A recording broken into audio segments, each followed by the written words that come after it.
Florida, land of sun, struggle, and invention. From the year, Florida appears weightless, a narrow peninsula reaching into warm blue water, edged by beaches, wetlands, islands, and cities. But beneath that the bright image lies a far older and more complicated story. Florida was shaped by changing seas, indigenous civilization, European empires, slavery, war, migration, speculation, technological ambition, and repeated encounters with powerful nature. Long before Florida had a name, its landscape looked very different. During the glacial periods, sea levels were much lower, making the peninsula far larger, cooler, and drier than it is today. Paleo-Indians entered the region at least 14,000 years ago. Because fresh water was scarce, communities gathered around sinkholes, limestone basins, and river systems.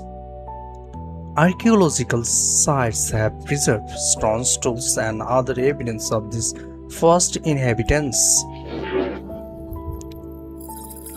As the glaciers melted, the sea rose and Florida became warmer and wetter.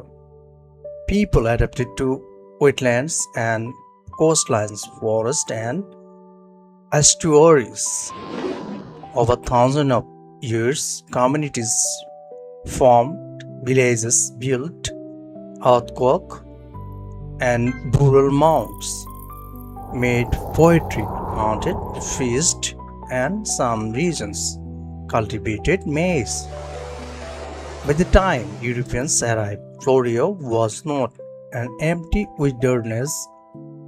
It is home to many distinct peoples, including Apalachee, Timucua, Calusa, Tequesta, Tocobaga, and others.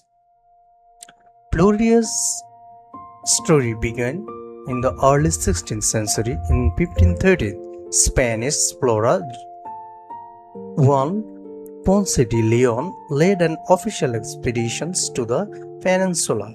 He called land La Florida, a name connected to flowers and Easter season. Later, stories claim that he was searching for a fountain of youth, but the historical record is far less romantic. Spanish expedition came in search of territory, resources, and strategic advantage and converse. The early attempts at colonization were dangerous and often disastrous. Explorers faced resistance from indigenous communities, hunger, storm, diseases, and unfamiliar terrain. Yet competition between European powers and made Florida increasingly important. In 1564, France Huguenots established Fort Caroline near present-day Jacksonville. 1 year later, Pedro Menendez de Aviles founded St. Augustine for Spain. Spanish forces attacked Fort Caroline, and the struggle for Florida became part of the wider conflict involving religion, empire, and control of Atlantic trade. St. Augustine survived fires, raids, hurricanes, and military attacks. Founded in 1565, it became the oldest continuously inhabited European settlement in what is now the continental United States. Spain built missions across Florida and later constructed the Castillo de San Marcos to defend the city. But European expansion brought catastrophe to indigenous people. New infection diseases caused enormous loss of life, warfare, and enslavement, mission disruption, and raid from neighboring colonies further weakened communities. By the end of the 18th century, many of Florida's original peoples had died, dispersed, or been forced elsewhere. At the same time, Florida became a place of refuge. Beginning in the late 17th century, Spanish authorities offered freedom to enslaved people escaping British colonies if they accepted Catholicism and supported Spain. Some settled at Fort Moss, north of St. Augustine, remembered as the first legal sanction-free black settlement in what became the United States. Others formed a relationship with native communities. From this changing population emerged the Seminoles, and among them were black Seminoles, people of African descent who built families, dependent communities, and resisted enslavement. Florida changed impartial hand more than once. British controlled it from 1763 to 1783, divided it into East and West Florida and introducing roads, new settlements, plantation crops, and elements of an English legal system. After the American Revolution, Spain regained the territory, but its control remained weak. American settlers crossed the border, enslaved people continued to escape south, and conflict grew between United States, Spain, and Seminole communities. In 1821, after the Adams Honest Treaty, the United States took possession of Florida. The transfer did not bring peace. As American settlement expanded, pressure mounted to move the Seminoles from their land. The Second Seminole War began in 1835 and lasted 7 years.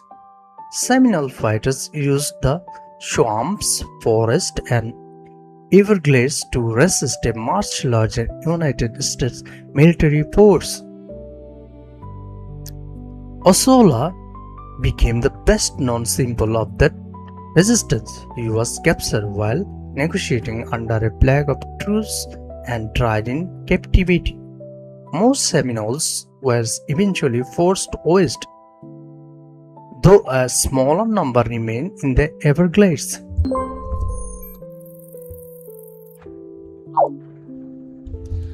Florida became the 27th state in 1845. Its economy was deeply tied to plantation agriculture and enslaved labor, particularly in northern and middle Florida. On the eve of the Civil War, almost half of the state's population was enslaved. Florida seceded from the Union in January 1861 and joined the Confederacy. Although it had a relatively small population, it supplied cattle, salt, and troops. Union forces blockaded and coastline and occupied several forts. The Battle of Apalachee was the only major Civil War battle fought in the state. The end of the slavery did not create equality. During Reconstruction, black Floridians participated in politics, education, churches, and civic life. But white resistance grew through intimidations, violence, discriminatory laws, poll taxes, and the rise of Ku Klux Klan.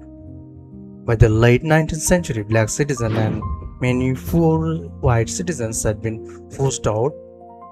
The political systems, Jim Crow, segregation shaped public life, and racial violence reached horrifying levels. The massacres at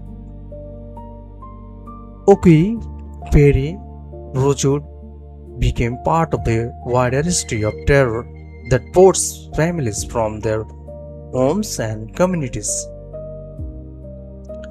At the same time, railroads began changing Florida's geography and economy.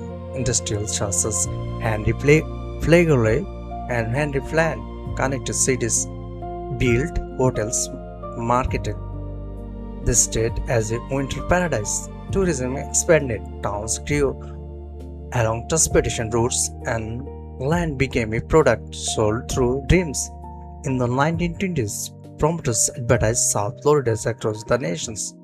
Buyers sometimes purchased property without ever seeing it.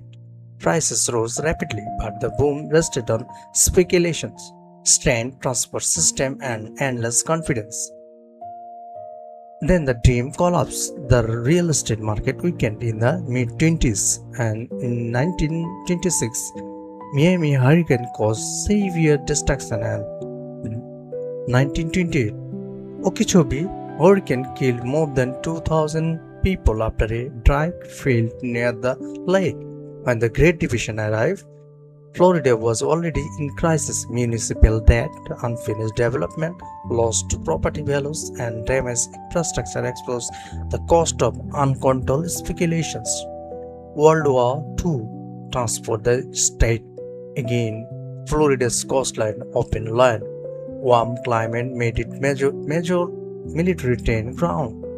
Airfields, naval stations, shipyards, and camps created jobs and permanent infrastructure. After the war, air conditioning, highways, expanding aviation, and new infrastructure encouraged millions of people from the north and Midwest to move south. Florida's population rose dramatically and its cities spread outward. The state also became central to the space age. Cape Canaveral was chosen as a missile testing site, and the surrounding regions developed into the Space Coast.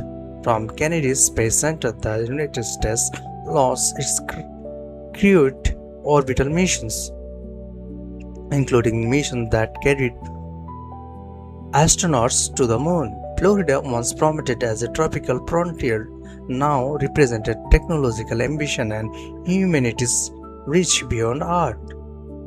But progress remained unequal. Black Floridians continued the struggle for civil rights. Harry T. Moore expanded the NAACP in the state and helped increase black afforestation. In 1951, Moore and his wife were killed when a bomb exploded beneath their home. Their deaths reveals the deadly resistance faced by those demanding basic rights. Across the states, activists challenged the segregation, political exclusions, and racial violence. Meanwhile, tourism entered a new era.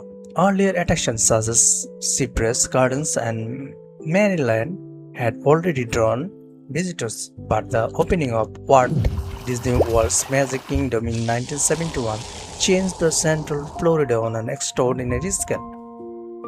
Orlando grew into an international destination, joined by other theme parks, hotels, convention centers, and housing developments. Tourism, real estate, trade, agriculture, finance, determined military activity, and aerospace together create a diverse modern economy.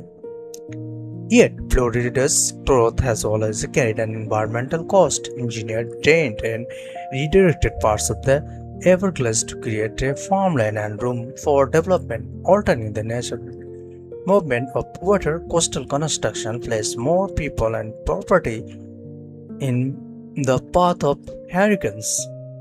Pollution, red tide, damage to seagrass, citrus diseases, and pressure on fish rise reveal the vulnerability of the state's ecosystems. Hurricanes remain a recurring reminder that Florida cannot be separated from nature.